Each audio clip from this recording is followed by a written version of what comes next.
Capítulo 3. La membrana mágica. Ahora que ya hemos visto la maquinaria proteica de la célula, que hemos desmentido la idea de que el núcleo sea el cerebro de operaciones celular y que hemos reconocido el papel crucial que juega el entorno en el funcionamiento de la célula, vamos a indagar en algo aún más importante, ese algo que puede dar sentido a tu vida y darte una idea de cómo cambiada. En este capítulo explico quién es, a mi parecer, el verdadero cerebro que controla la vida celular, la membrana. Creo que cuando comprendas cómo funcionan las estructuras químicas y físicas de la membrana comenzarás a llamada como yo, la membrana mágica. También me refiero a ella como, la membrazón mágica, en mis conferencias para hacer un juego de palabras. Cuando combines lo que vas a aprender sobre la membrana mágica con el excitante mundo de la física cuántica que te expondré en el siguiente capítulo, también entenderás lo equivocada que estaba la prensa sensacionalista en 1953. El verdadero secreto de la vida no se encuentra en la famosa doble hélice. El verdadero secreto de la vida reside en comprender los sencillos y elegantes mecanismos biológicos de la membrana mágica, los mecanismos mediante los cuales tu cuerpo convierte señales ambientales en diferentes comportamientos. Cuando comencé a estudiar biología celular allá por la década de los 60, la idea de que la membrana pudiera ser el cerebro de la célula habría sido considerada una ridiculez. Y debo admitir que en aquellos días era una triste candidata. La membrana no parecía más que una sencilla corteza semipermeable de 3 capas que contenía el citoplasma. Imagínate un envoltorio plástico lleno de agujeros. Una de las razones por la cual los científicos han infravalorado la membrana es que es muy fina. Las membranas solo tienen 7 millonésimas partes de 1 milímetro de grosor. De hecho, son tan finas que solo pueden verse con el microscopio electrónico, que fue desarrollado después de la Segunda Guerra Mundial. Así pues, no fue hasta la década de los 50 cuando los biólogos pudieron llegar a confirmar la existencia de la membrana. Hasta ese momento, muchos biólogos creían que el citoplasma celular se mantenía unido porque tenía una consistencia parecida a la de la gelatina. Con la ayuda de los microscopios electrónicos, los biólogos de SQ57 vieron que todas las células vivas tienen membrana y que todas las membranas celulares comparten una sencilla estructura de 3 capas. No obstante, la sencillez de esa estructura da una falsa impresión sobre su complejidad funcional. Los biólogos celulares descubrieron muchas de las asombrosas capacidades de la membrana estudiando a los organismos más primitivos de este planeta, los procariotas o procariontes. Estos son organismos cuyo ácido desoxirribonucleico no está confinado en el interior de un núcleo, sino extendido en el citoplasma. Los procariotas, entre los que se incluyen las bacterias y otros microbios, están compuestos únicamente por una membrana celular que envuelve una gotita de citoplasma denso. Aunque estos organismos representan la vida en su forma más primitiva, tienen una misión, un propósito. Una bacteria no se pasea por el mundo como la bola de una máquina de pinball. Una bacteria lleva a cabo los procesos fisiológicos básicos de la vida, al igual que las células más complejas. Una bacteria come, digiere, respira, excreta los desperdicios e incluso muestra ciertos procesos neurológicos. Pueden percibir dónde se encuentra el alimento e impulsarse hacia ese lugar. De forma similar, puede reconocer toxinas y depredadores y utilizar maniobras de evasión para salvar la vida. En otras palabras, los procariotas demuestran inteligencia. Así pues, ¿cuál de las estructuras de la célula procariota es la que le confiere la inteligencia? El citoplasma procariota no muestra orgánulos evidentes que se encuentren en las células eucariotas más avanzadas, tales como el núcleo o las mitocondrias. La única estructura celular organizada que puede ser considerada como candidato a cerebro de la célula procariota es la membrana. Pan con mantequilla, aceitunas y pimientos. Cuando me di cuenta de que la membrana estaba presente en todas las formas de vida inteligente, concentré mi atención en comprender su estructura y su función. Se me ocurrió utilizar un manjar gastronómico, es broma, para ilustrar la estructura básica de la membrana. El manjar consiste en un sándwich de pan y mantequilla. Para refinar la analogía, le añadí aceitunas.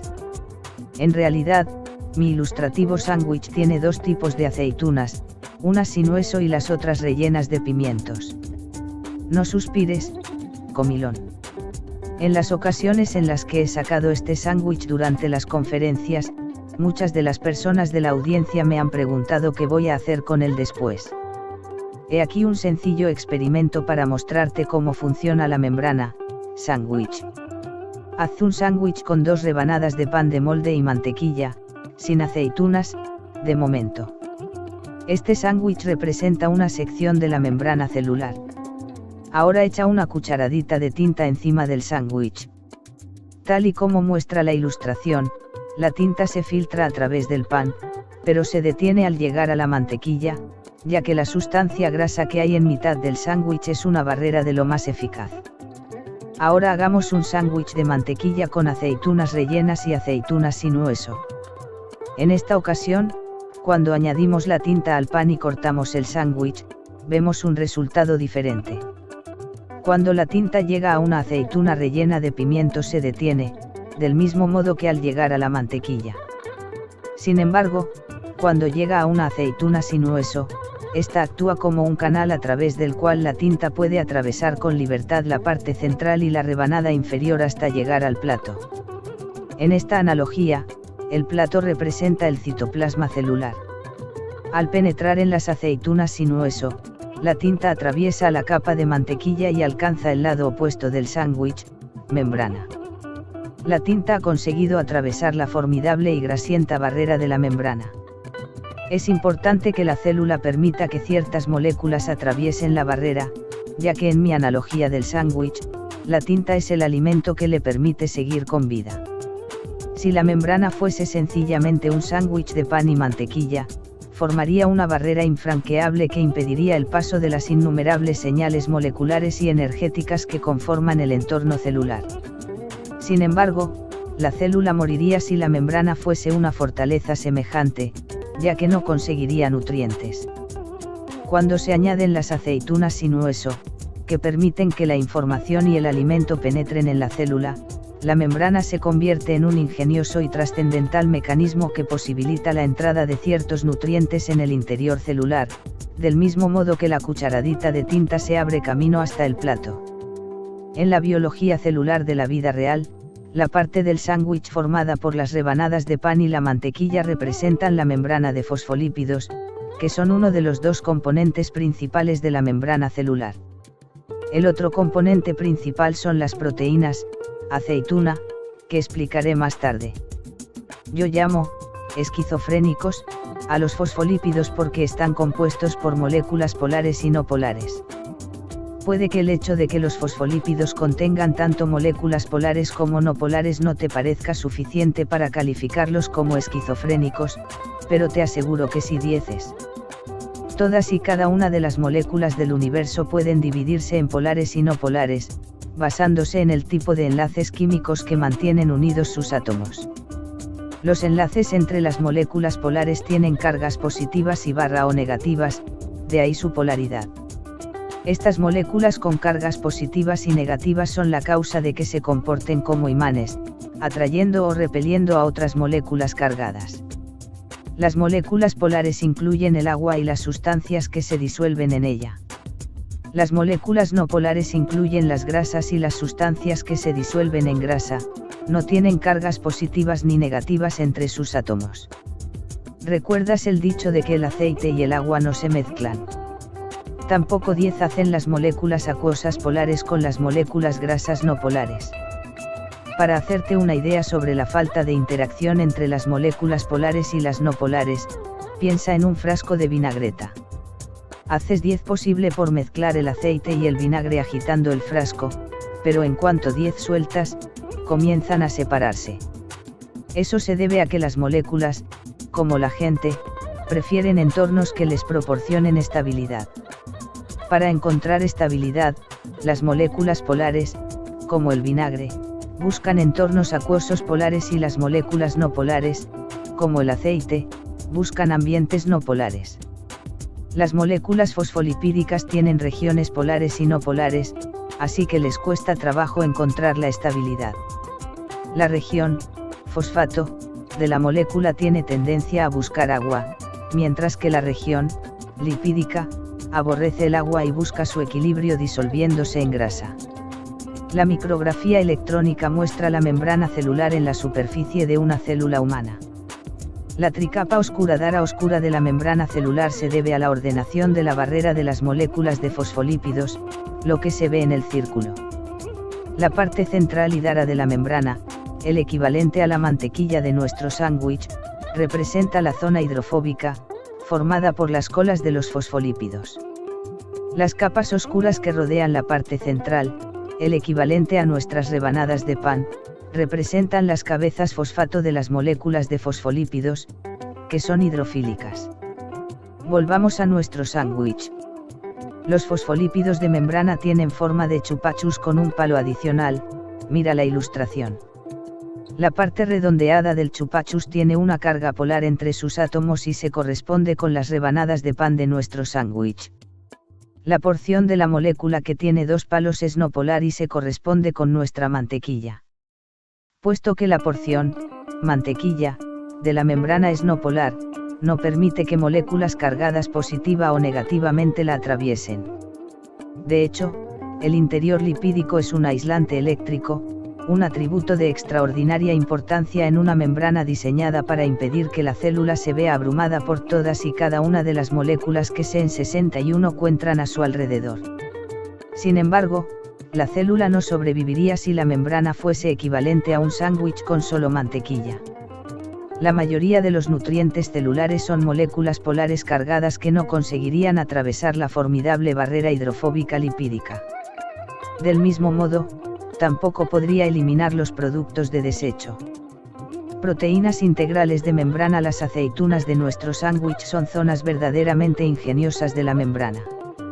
Estas proteínas permiten que los nutrientes, los materiales de desecho y otras formas de información sean transportados a través de la membrana.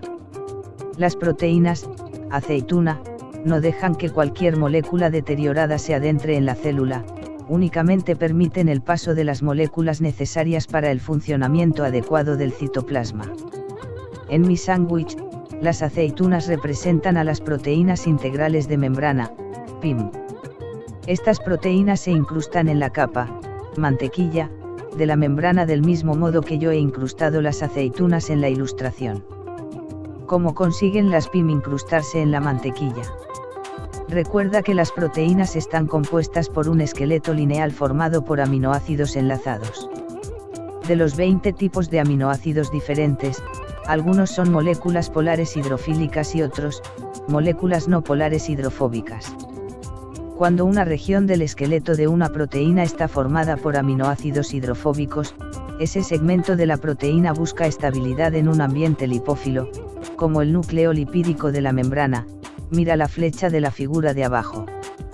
Así es como las partes hidrofóbicas de la proteína se integran en la capa central de la membrana. Puesto que algunas regiones del esqueleto proteico están formadas por aminoácidos polares y otras por aminoácidos no polares, la hebra proteica se cose dentro y fuera del sándwich de pan y mantequilla. Hay un montón de PIM, con muchos y variados nombres, pero pueden subdividirse en dos tipos funcionales. Por un lado están las proteínas receptoras, o receptores, y por otro lado las proteínas efectoras.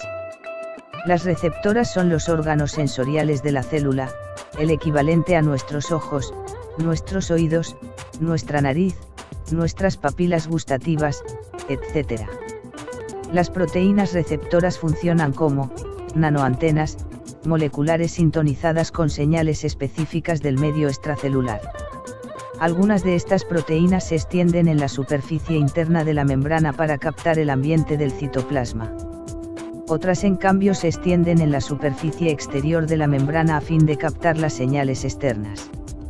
Al igual que otras proteínas de las que hemos hablado antes, las proteínas receptoras tienen una conformación activa y otra inactiva, y cambian de una a otra cuando se alteran sus cargas eléctricas.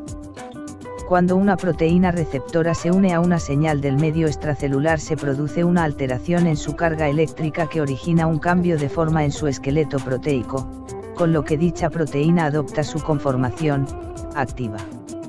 Las células poseen una única proteína receptora, sintonizada, con cada señal medioambiental que precisa interpretar. Algunas proteínas receptoras responden a señales físicas.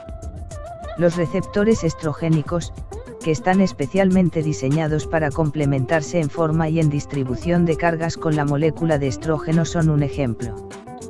Cuando el estrógeno se encuentra en las inmediaciones de la proteína receptora, ésta se une a él con tanta firmeza como lo haría un imán a un clip. Una vez que el receptor estrogénico y la molécula de estrógeno se encajan como una llave en su cerradura, la carga electromagnética de la proteína cambia y el receptor adopta su conformación activa. De forma similar, los receptores de histamina se complementan con las moléculas de histamina, los de insulina con las moléculas de insulina, etc. Los receptores, antena, también pueden percibir campos de energía ondulatoria, como la luz y las frecuencias de radio. Las antenas de estos receptores de energía vibran como diapasones. Si la energía ondulatoria del entorno se encuentra con un receptor antena, alterará la carga proteica y ocasionará un cambio de forma en la proteína receptora. Son 1989. Explicaré esto de una forma más detallada en el capítulo siguiente, pero ahora me gustaría señalar que, puesto que los receptores pueden percibir campos de energía, la idea de que tan solo las moléculas tísicas pueden tener efectos sobre la fisiología celular está desfasada.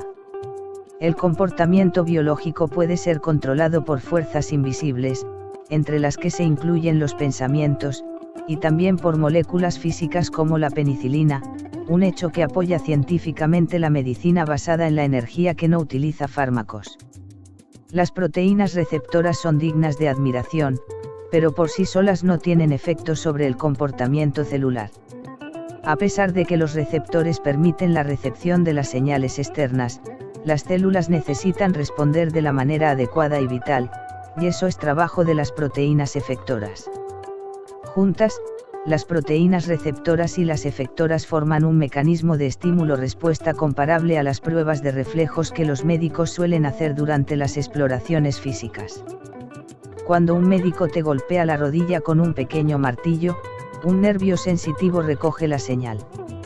Ese nervio sensitivo transmite de forma inmediata la información al nervio motor que se encarga de mover la pierna. Mientras que los receptores de membrana son el equivalente a los nervios sensitivos, las proteínas efectoras lo son de los nervios motores que generan la respuesta. Juntos, ambos tipos de proteínas forman el complejo receptor-efector, que actúa como un conmutador que convierte las señales extracelulares en acciones celulares. Solo en los últimos años los científicos han comprendido la importancia de las proteínas integrales de membrana.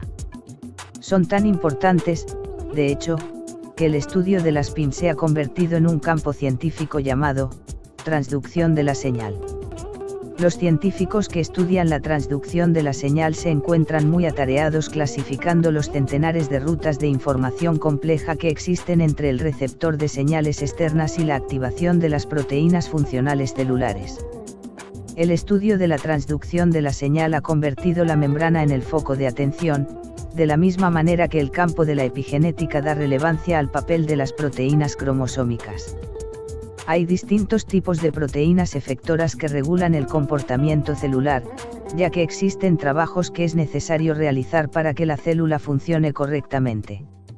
Las proteínas transportadoras, por ejemplo, forma una extensa familia de proteínas canal que permiten el paso de moléculas e información de un lado a otro de la barrera de la membrana celular. Y esto vuelve a sacar a colación las aceitunas rellenas de pimientos que colocamos en nuestro sándwich. Muchas de las proteínas canal tienen forma esférica, muy parecida a la de las aceitunas rellenas de la ilustración. Mira la ilustración de la página 106. Cuando se altera la carga eléctrica de una proteína, esta cambia de forma y crea un canal en su interior. Las proteínas canal son en realidad dos aceitunas en una, en función de su carga eléctrica. En el modo activo, su estructura se parece a la de una aceituna sin hueso, con un agujero abierto.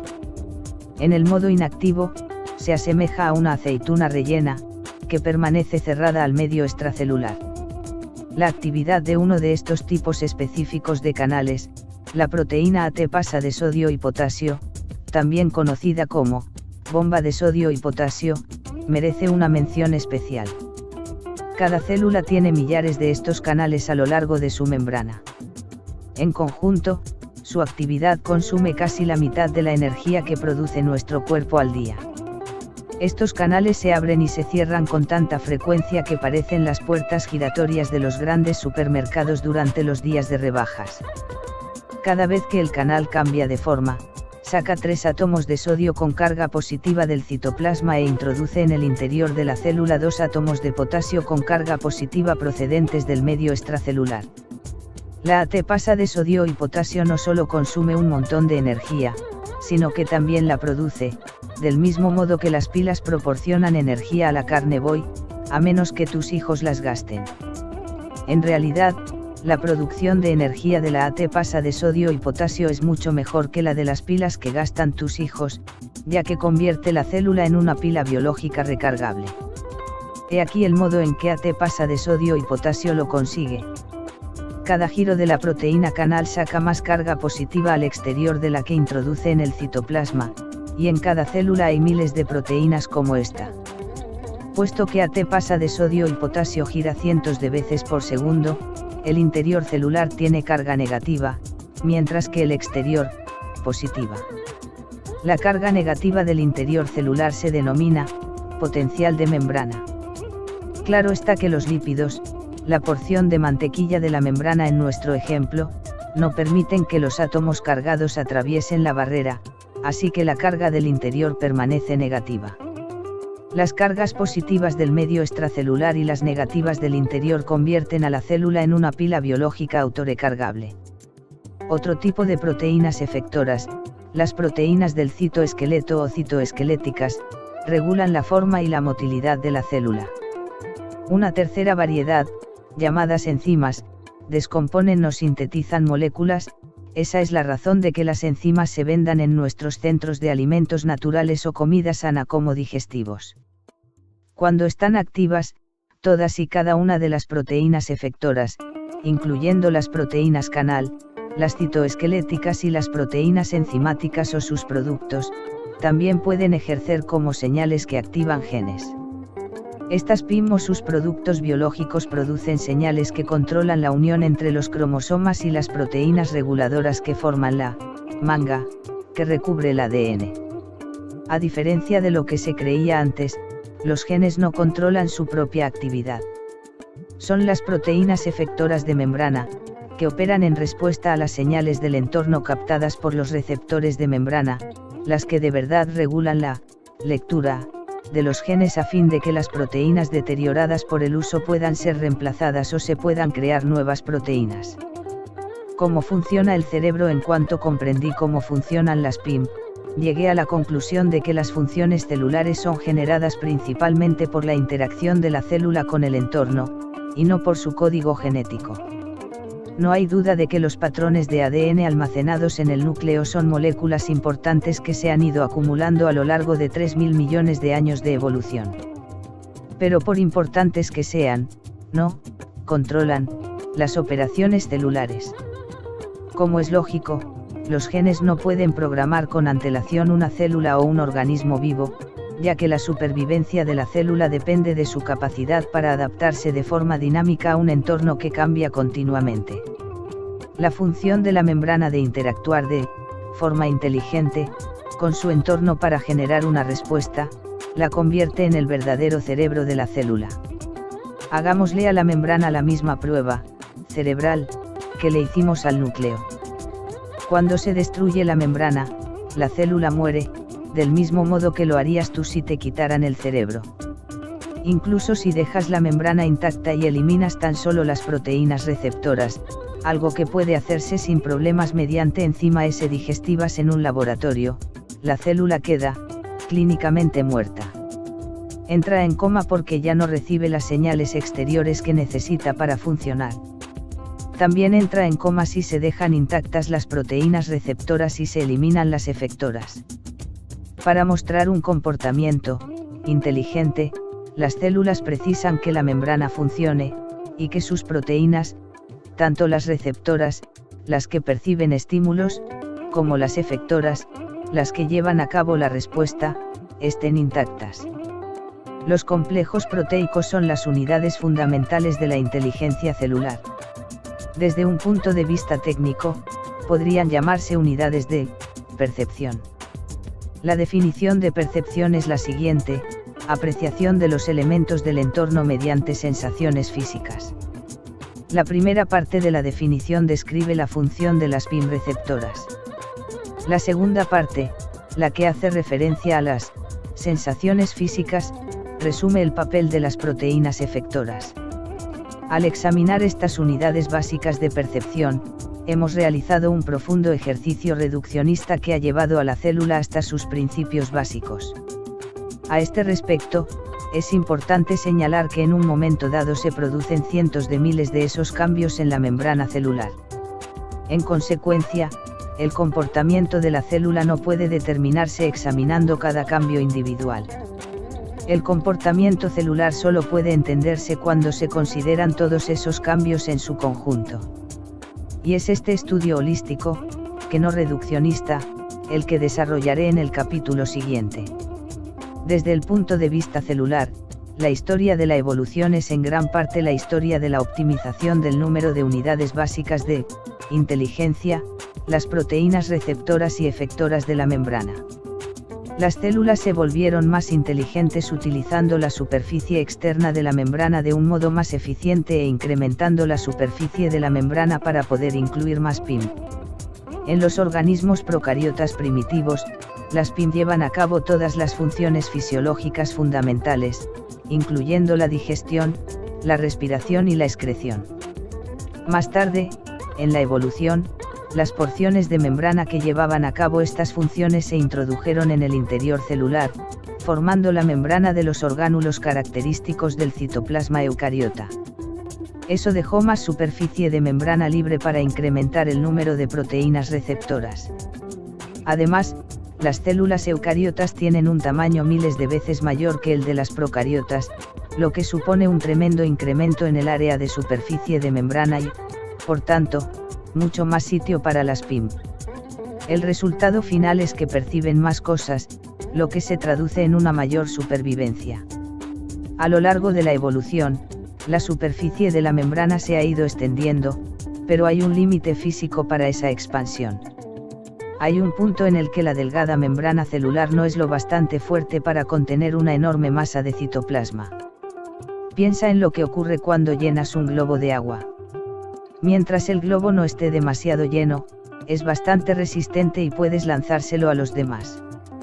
Pero si excedes la cantidad de agua que puede soportar, el globo se rompe con facilidad y derrama su contenido, tal y como haría una membrana con demasiado citoplasma.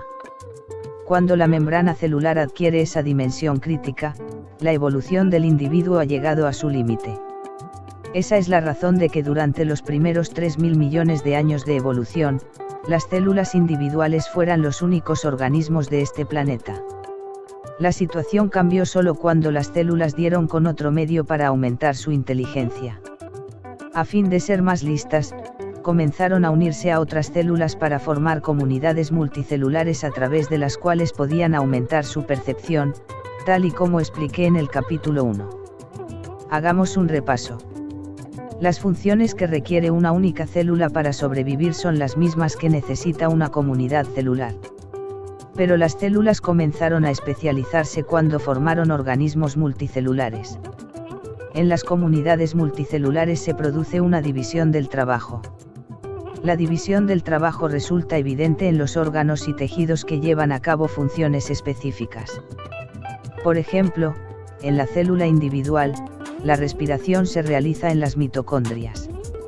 En un organismo multicelular, el equivalente mitocondrial para la respiración son los millones de células especializadas que componen los pulmones. Pongamos otro ejemplo, en la célula individual, el movimiento se produce a través de la interacción de dos proteínas citoplasmáticas llamadas actina y miosina. En un organismo multicelular, las comunidades especializadas de células musculares que se encargan de realizar la contracción del músculo están dotadas de enormes cantidades de actina y de miosina.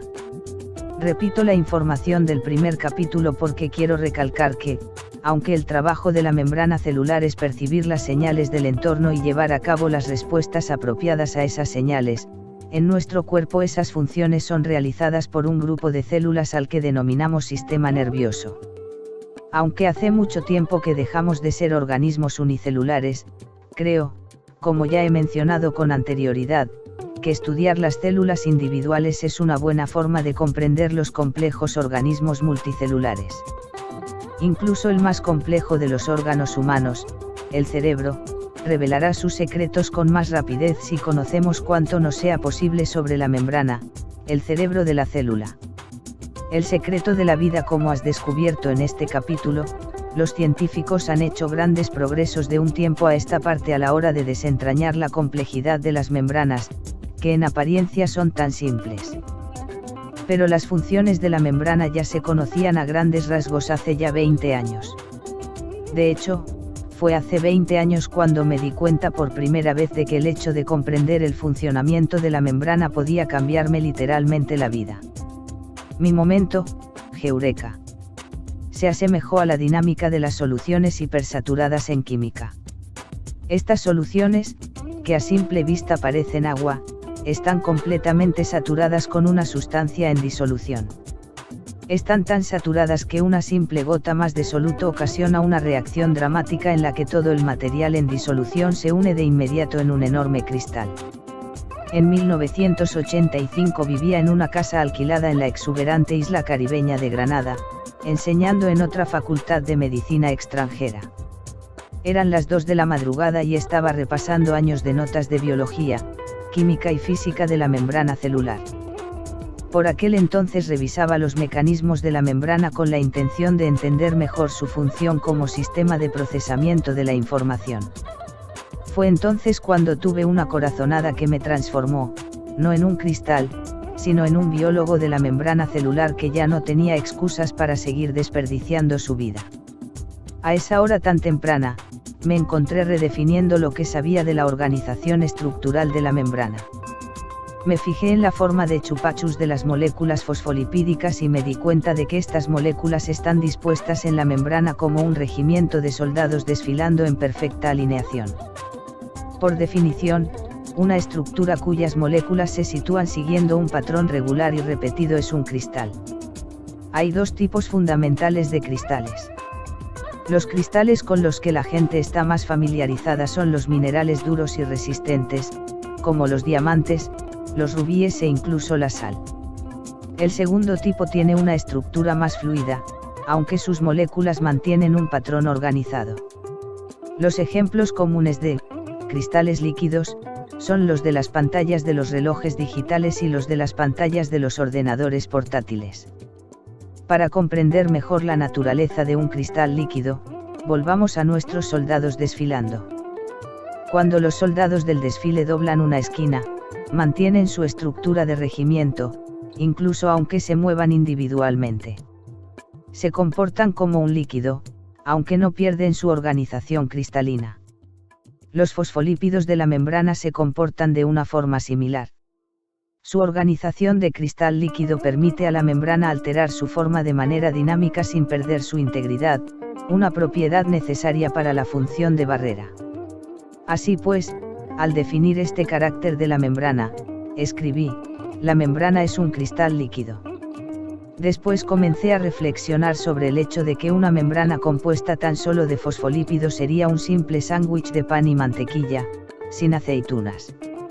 En el experimento que he descrito antes, la tinta no atravesaría la capa lipídica de mantequilla. Comprendí que el sándwich de pan y mantequilla se comporta como un aislante. No obstante, si se incluyen las PIM, aceituna, es fácil comprender cómo la membrana deja pasar algunas cosas y otras no. Así pues, continué mi descripción de la membrana añadiendo, la membrana es un semiconductor. Al final, quise incluir en mi descripción los 2 tipos más comunes de PIM. Es decir, las proteínas receptoras y un tipo de proteínas efectoras llamadas proteínas canal, ya que son ellas las que les proporcionan a la célula casi todos los medios necesarios para permitir el paso al interior de los nutrientes y la salida al exterior de los materiales de desecho. Estaba a punto de escribir que la membrana tiene receptores y canales, cuando me di cuenta de que un sinónimo de recepción podía ser entrada. Así que completé mi definición de la siguiente manera: la membrana tiene entradas y canales. Me recliné en la silla y revisé mi nueva descripción de la membrana. La membrana es un cristal líquido semiconductor con entradas y canales. Lo que me dejó perplejo fue que hacía poco había escuchado o leído esa definición, aunque en aquel momento no sabía dónde, pero estaba seguro de que no había sido en el contexto de la ciencia biológica. Mientras permanecía reclinado en la silla, me llamó la atención algo en la esquina de mi escritorio, donde mi nuevo y sonriente Macintosh, mi primer ordenador, estaba situado. Al lado del ordenador había un libro de color rojo brillante titulado Conoce tu microprocesador. Acababa de comprar esa guía doméstica de bolsillo para saber cómo funcionaba un ordenador desde una conexión Radio SIAC. Cogí el libro y en la introducción encontré la definición de un chip. Un chip es un cristal semiconductor con entradas y canales. Durante un par de segundos me dejó perplejo que el chip y la membrana celular compartiesen la misma definición técnica. Pasé muchos segundos más comparando y contrastando las membranas biológicas con los semiconductores de silicona, o me sentí aturdido por un instante al darme cuenta de que la coincidencia de las definiciones no era una casualidad. La membrana celular era sin duda el equivalente estructural y funcional, el homólogo, de un chip de silicona. 12 años más tarde, una corporación de investigación australiana dirigida por Bea Cornell publicó un artículo en Nature que confirmaba mi hipótesis de que la membrana es el homólogo de un chip de ordenador. Cornell, et al., 1997. Los investigadores aislaron una membrana celular y colocaron un trozo de lámina de oro bajo ella. A continuación rellenaron el espacio existente entre la lámina de oro y la membrana con una solución especial de electrolitos. Cuando se estimularon los receptores de membrana con una señal complementaria, los canales se abrieron y permitieron el paso de la solución electrolítica a través de la membrana. La lámina sirvió como transductor, un dispositivo eléctrico que convirtió la actividad eléctrica del canal en una lectura digital sobre una pantalla. Este dispositivo, creado específicamente para el estudio, demostraba que la membrana celular no solo se parece a un chip, sino que funciona como si lo fuera. Cornell y sus colegas habían convertido una membrana celular biológica en un chip computerizado con pantalla digital. Te preguntarás a qué viene tanto rollo. Pues bien, el hecho de que la membrana celular sea el homólogo de un chip significa que resultaría más apropiado y también más instructivo comparar las funciones de la célula con las de un ordenador personal. La primera idea fundamental que se deduce a partir de ello es que los ordenadores y las células son programables. La segunda es que el programador se encuentra fuera del ordenador, y también de la célula. La actividad biológica y génica está dinámicamente relacionada con la información procedente del entorno, que es lo que se descarga al interior de la célula. Cuando me imaginé una biocomputadora, supe que el núcleo no es más que un disco de memoria, una unidad de disco duro que contiene la programación de ADN que codifica para la producción de proteínas. Llamémoslo, disco de memoria de la doble hélice. En tu ordenador puedes insertar un disco de memoria que contenga un enorme número de programas especializados, como por ejemplo un procesador de textos, de gráficos y de hojas de cálculo. Una vez que descargas el programa a la memoria activa, puedes retirar el disco del ordenador sin alterar el funcionamiento del programa. Cuando retiras el disco de memoria de la doble hélice al eliminar el núcleo, la actividad de la maquinaria proteica de la célula sigue adelante porque la información que creó esa maquinaria ya ha sido descargada. Las células enucleadas empiezan a tener problemas solo cuando necesitan los programas genéticos que se encuentran en el disco de memoria de la doble hélice para reemplazar viejas proteínas o sintetizar algunas nuevas. Está claro que a mí me enseñaron una biología cuyo centro era el núcleo, del mismo modo que a Copérnico le enseñaron una astronomía cuyo centro era la Tierra. Por esta razón, fue todo un impacto descubrir que el núcleo que contiene los genes no programa la célula. Los datos penetran en la célula/ordenador a través de los receptores de membrana, que son el teclado celular. Los receptores activan las proteínas efectoras de membrana, que actúan como la CPU, unidad de procesamiento central, de la célula/ordenador. Las proteínas efectoras, CPU, convierten la información del entorno en el lenguaje conductual de la biología. A esas tempranas horas de la madrugada, comprendí que aunque la corriente de pensamiento biológico tradicional seguía enfrascada en el determinismo genético, el frente dirigente de la investigación celular, que continúa hoy en día desentrañando los misterios de la membrana mágica hasta sus más complejos detalles, iba por un camino muy diferente.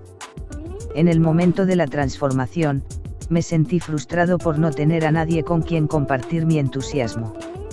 Estaba solo en aquel país. Ni siquiera tenía teléfono en casa. Puesto que era profesor en una facultad de medicina, comprendí que era muy probable que hubiera algunos alumnos estudiando en la biblioteca. Me puse algo de ropa encima a toda prisa y corrí hacia la facultad para contarle a alguien, a quien fuera, aquel emocionante descubrimiento. Mientras corría hacia la biblioteca, casi sin aliento, con los ojos desorbitados y el pelo desgreñado, parecía la encarnación del profesor chiflado. Vi a uno de mis alumnos de primer año y corrí hacia él gritando: «Tienes que escuchar esto. Es alucinante». Recuerdo vagamente cómo se apartó de mí, casi temeroso de aquel científico loco que había roto con estrépito el silencio de la adormilada biblioteca. Comencé de inmediato a contarle mi nueva visión de la célula utilizando la compleja y polisílaba jerga de los biólogos celulares. Cuando terminé mi explicación, me quedé en silencio a la espera de escuchar sus felicitaciones, o al menos algún «bravo» que otro, pero no dijo nada. En esos momentos era el alumno quien me miraba con ojos desorbitados. Lo único que dijo fue: «¿Se encuentra bien, Dr. Lipton?». Me sentí derrotado. El alumno no había comprendido una palabra de lo que le había dicho. Al mirar atrás, soy consciente de que un alumno en su primer semestre de carrera no posee los conocimientos científicos suficientes ni el vocabulario necesario para sacar algo en claro de mi aparente delirio. En cualquier caso, me sentí desinflado. Tenía la clave del secreto de la vida y no había nadie que pudiera comprenderme. Debo confesar que no tuve mucha mejor suerte con la mayoría de mis colegas, acostumbrados a la jerga polisílaba. Menudo éxito el de la membrana mágica. Con el paso de los años, fui perfeccionando mi presentación de la membrana mágica, aún no he dejado de hacerlo, a fin de que tanto los estudiantes de medicina de primer año como la gente sin conocimientos científicos puedan comprenderlo. También he seguido actualizándola con los datos de las últimas investigaciones. Con esto, he descubierto audiencias mucho más receptivas entre un amplio rango de personal médico y gente común. También he descubierto audiencias receptivas a las implicaciones espirituales de mi momento, Heureka. Cambiar el enfoque de la biología para resaltar la importancia de la membrana me resultaba emocionante, pero no lo suficiente como para entrar como un loco en la biblioteca. Ese momento en el Caribe no solo me transformó en un biólogo centrado en la membrana, también me transformó de un científico agnóstico a un místico convencido que cree en la vida eterna más allá de la muerte física. Explicaré la parte espiritual de la historia en el epílogo. Por el momento, permite que repita las enseñanzas de la membrana mágica, que deja el control de nuestras vidas no en manos de una azarosa concepción genética, sino en las nuestras. Somos nosotros quienes controlamos nuestra biología, de la misma forma que soy yo quien escribe las palabras en este procesador de texto. Somos capaces de editar los datos que introducimos en nuestras biocomputadoras, al igual que yo elijo las palabras que tecleo. Una vez que comprendemos cómo las PIM regulan la biología, nos convertimos en amos y señores de nuestro destino, y no en víctimas de nuestros genes.